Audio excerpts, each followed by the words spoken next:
Welcome back, everybody, for more Factorio. That's right, it is back. The sequel that was promised, the prophecy has been fulfilled. We are back with more Factorio Recursion, which is a series we finished some time ago, where we played around with the Factorissimo 2 mod, and the goal was to try to cram all of our base inside one of these, a Factory Building Mark 3.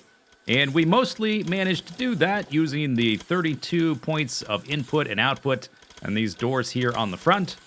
But along the way, we learned quite a bit about the mod and what was possible within the game, and I knew at the end that if I could design the entire base from scratch over again with everything we've learned, that we could do it so much better, we could do so much more, we could cram so many more layers inside this thing.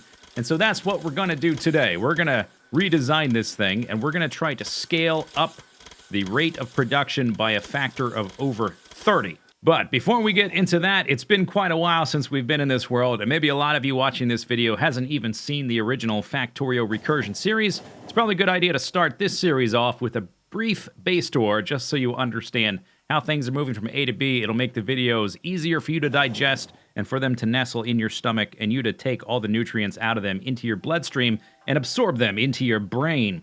So here is the island we started on. We used all the resources on this island, then we moved to the north and the south with these bridges we created with landfill, and later we made them fabulous.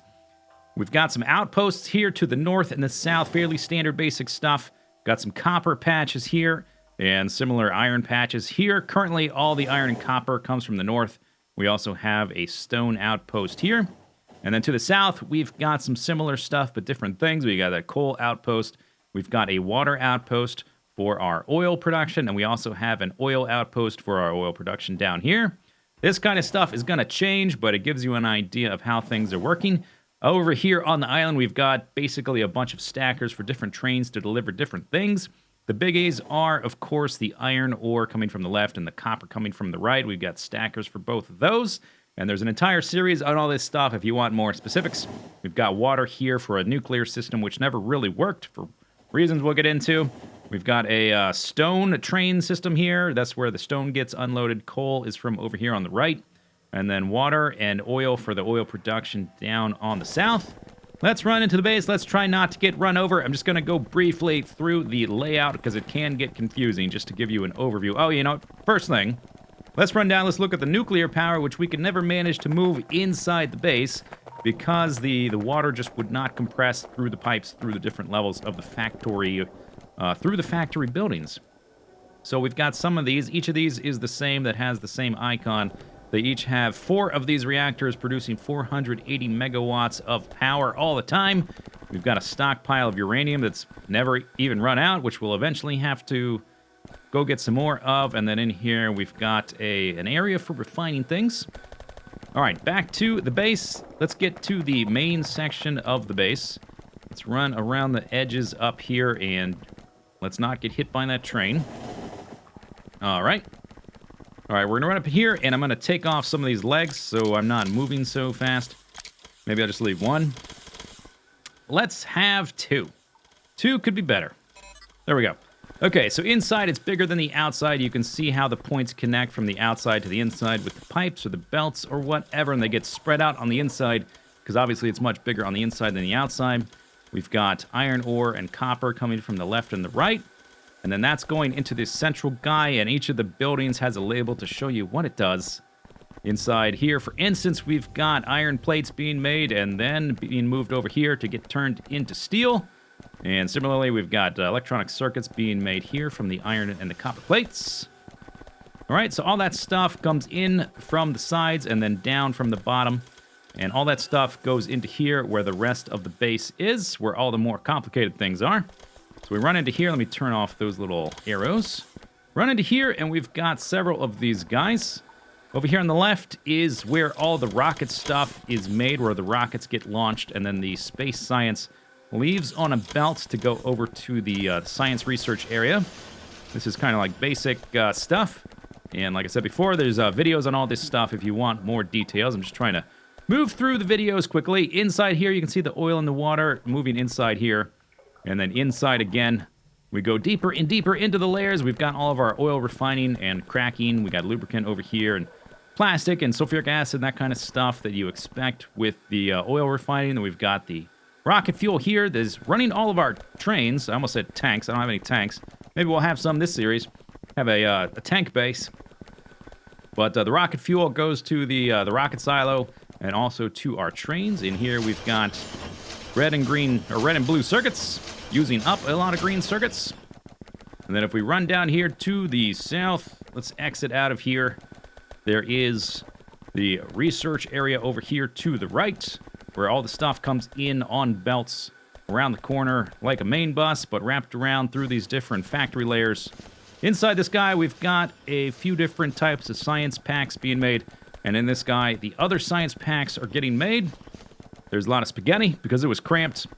That's what you have to do. And then over here, we've got all of the research beacons, obviously. And then one last thing, before we get onto the new stuff and redesigning the base, we've got the just the quality of life area where everything gets made to continue making the base. Anyway, so the two major bottlenecks for the first Factorio Recursion series were the number of belts we could use to go into and out of these factory buildings. That number was 32 based on these access points here. We're going to bypass that by using robots a lot more extensively to go from layer to layer. The other bottleneck was the water just not compressing as we went deeper and deeper into these sub-layers. We're going to bypass that by barreling our liquid and transporting it with robots and belts. So those two are taken care of, but as you know, if you ever played Factorio before, as soon as you address one bottleneck, you are presented with the next bottleneck. So I foresee 3 bottlenecks for this series as we scale things up to a ridiculous amount. Number 1 is going to be the nuclear power. We're going to have to address this later. Nuclear power is super laggy, but it is the only option for our base if we want to put everything inside. Solar panels don't work. We are going to worry about that later. It might just kill the entire concept or make it so laggy that we can't play. If that's true, we're gonna crash and burn. I'm gonna try. We'll see. We'll see. The other bottleneck I foresee is the number of roboports we can fit inside this area. There is eventually going to reach a cap where the robots will just not be able to charge fast enough and keep up with the load.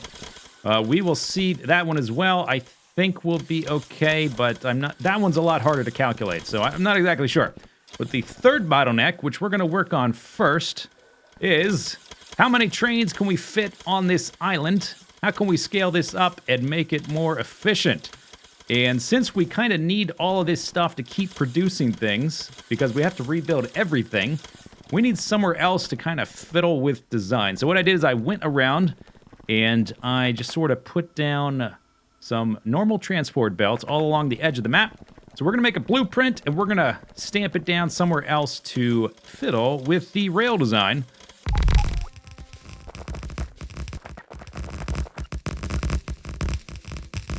We're going to need 400,000 iron ore per minute coming into this base. And I'll go over in a future episode how I figured that out. It's fairly straightforward, actually, but we'll do that in a future episode. So, to break it down, every one of these cargo wagons holds 2,000 iron ore or copper ore. And so that means we need to unload 200 of these cargo wagons every minute. So if we've got, let's see, let's grab some of these guys. If we have 12 stack inserters on every cargo wagon, that means this thing can optimally get unloaded in about 12 seconds, 12 and a half, 13, something like that. And it takes, my train layout, currently, it takes it about 10 seconds for one train to leave the station and another one to enter the station. Now that's not optimal because I'm using 2 of these locomotives per 8 cargo wagons. If you want optimal acceleration for your trains, you need half as many locomotives as cargo wagons. So we would need to add a few more trains, but we're probably going to scale that up anyway. Anyway, so if we need to unload 200 of these guys, and it takes about 20 seconds to do so, we need to divide that number by 3. We need to do about 66 cargo wagons per minute, which means we're gonna need bigger, longer trains. And we definitely need to optimize their acceleration so they can get in here and out of here as fast as possible. So what numbers work best? We're probably going to go to either a 10 cargo wagon or a 12 cargo wagon model. At least for the iron, probably for the copper too. It just depends on what works best with the layout. And we need to know We need to know what the max length of our trains are to redo our rail line so that all of our rail signals make sense. Let's see, so that would be 5, that would be 6.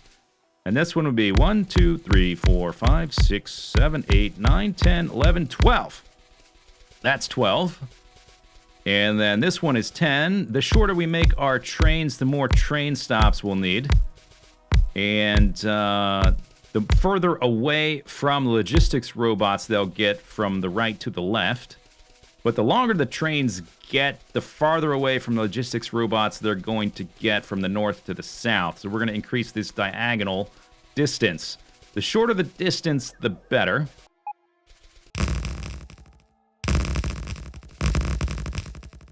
So this is the amount of space that all of our iron ore trains are going to take up to drop off the ore into our base. We can either go with 6 stops at the 12 cargo wagon length train or 7 stops at the 10 cargo wagon length train. And actually, I literally got out a ruler and I measured it. I measured the distance from this drop-off point here to the extremity of the train, the last cargo wagon way back here. And it's basically the same distance from a 12 cargo wagon from here or a 10 cargo wagon from here. It's almost the same. So I think it's probably just going to be simpler to go with 6 stops instead of 7 stops. It will make syncing the trains up, leaving and entering this area a little bit easier. So I think we'll do that. So here is version number 1 of the iron ore portion of the new train system. I've got 18 trains hooked up, fueled up, ready to go. We got 6 stops. We're going to do a test to see if they will move into the drop-off area and move out of the drop-off area fast enough to fulfill our needs. I'll go over the layout briefly. This part right here, this is where the bridge is. So they come in on 2 different lanes. And then they have a 2-lane to 4-lane transition here. And you can take a look at the signaling if you're interested in that. Not going to go over the signaling in much detail here. And I will hold on to a little chain signal guy here, or a normal signal, so you can see the blocks, how that works. So they go from 2 lanes to 4 lanes. And then I've got this little bend in the rail here. So we've got enough room for 2 sections of trains for each lane. So we've got 8 trains ready to go. Then we've got 2 other transitions, 2 lanes to 3 lanes for each of these guys. So we get to the 6-lane stops. All these guys are ready to go. I set up 6 stops here. These are just 6 like hypothetical ore outposts. And there's enough room here for 3 trains in each one. 3 of each of these trains goes to one of those. We've got 18 total. And they just go out there for, I think I set it to 2 seconds for each one. And then they come back and they stop here for 14 seconds, and then they move on. 14 seconds is about how long it will ideally take to unload each of these trains. Each of these, optimally, each of these cargo wagons can be unloaded in a little bit less than 13 seconds. But if we take a look on the map, go back to the main island, you can see that the robots like to unload the shortest distance first.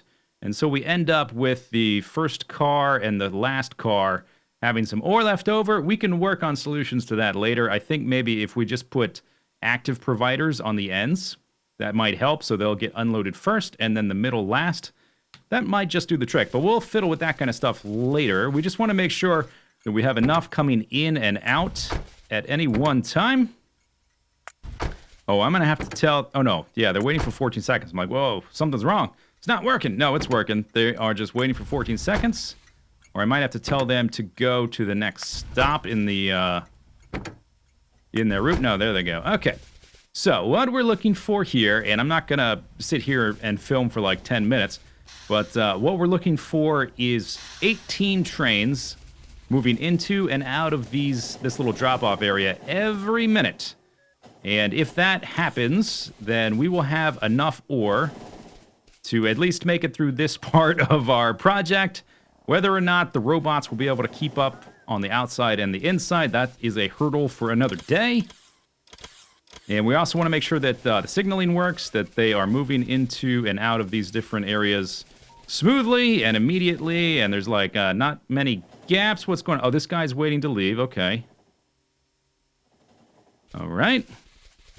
So you can see as soon as there's a gap ready, the chains tell them there's a gap. The ones that are red turn blue. They'll be very brief. In fact, they turn yellow to show that someone's moving through there. And then they turn back to red, so you can't even really tell that they turn blue. And they're never going to turn green, ideally. Okay, so why is there nobody here? There's one coming in.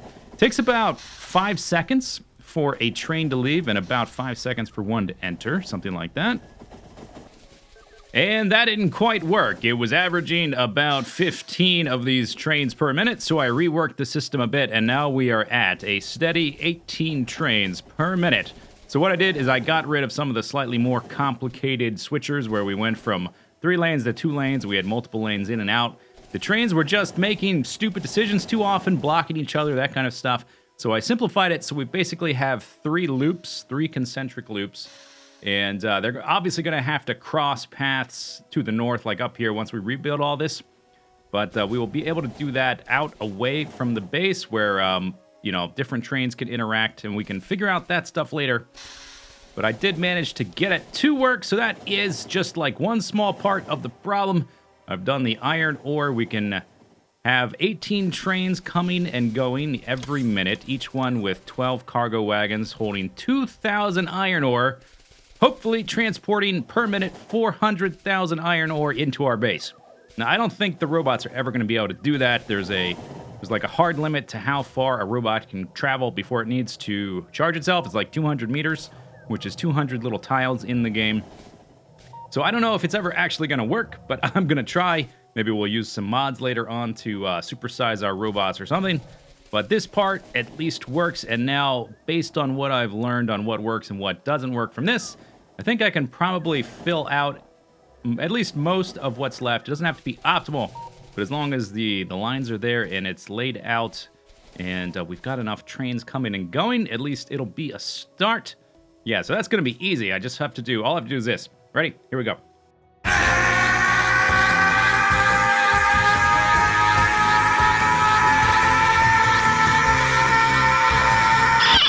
And presto changeo, just like that, with a snap of my fingers or a balloon pop or some other sound effect I'll use in editing, we have a complete rail design that just instantaneously popped into existence. It did not take hours and hours and hours of effort to figure this out. It just sort of happened. Amazing. This game's so easy sometimes. Okay, so let's go through it. The iron is on the left, the copper is on the right, and they sort of are radially mirrored. The iron is coming in on 3 lanes and exiting on 3 lanes. It splits into 6 stops. That's the same as previous clip. The copper's kind of doing something similar, but with less 2 in, 2 out. So these ones along the right-hand side of the island, hugging the edge, they come up here, and then they split into 4 stops instead of 6 because we need half as much. And the trains are shorter as well, a little bit by 2 cargo wagons. They come in here, they stop, and then they turn around and they leave, leaving us a nice gap here. This is where the oil is going to come in. We've got a line here where the oil is going to come in. We're offloading a lot of our train stacker area to the bridges themselves, and maybe even more out here. It just depends. We'll see. Had to really, it was really tricky trying to figure out how to fit all this stuff here. Well, we've got the oil coming in here to oil where the barrels get unloaded and sent into the base. And then they turn right around and they head to a spot where they can pick up barrels to send to, so they can go back out and fill those back up and bring back more oil.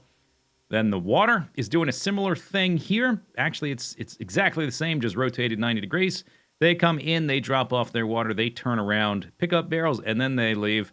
And there's a decent amount of extra space here because we might need to scale up and have more water stuff. So I gave them some extra room. Depending on how much water we end up needing for nuclear, the power concerns for this base, they may scale out of control as we add more and more and more and more roboports and many more layers and all that kind of stuff.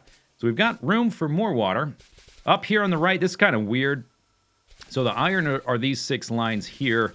These 2, this is 1 lane in, carrying 3 types of trains. The only line that is sharing different types of cargo, because it's the stuff we need the least of. It is the coal, the stone, and the uranium.